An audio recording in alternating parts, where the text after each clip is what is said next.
This is Grant. He will be using my Pulse R71. I customized it to be yellow. As you can see, not a good idea.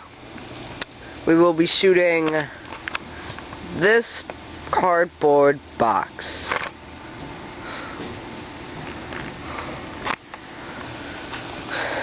First, he will use semi.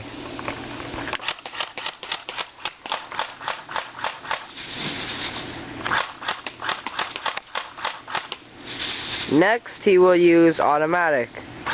Full. Now let's go see the results.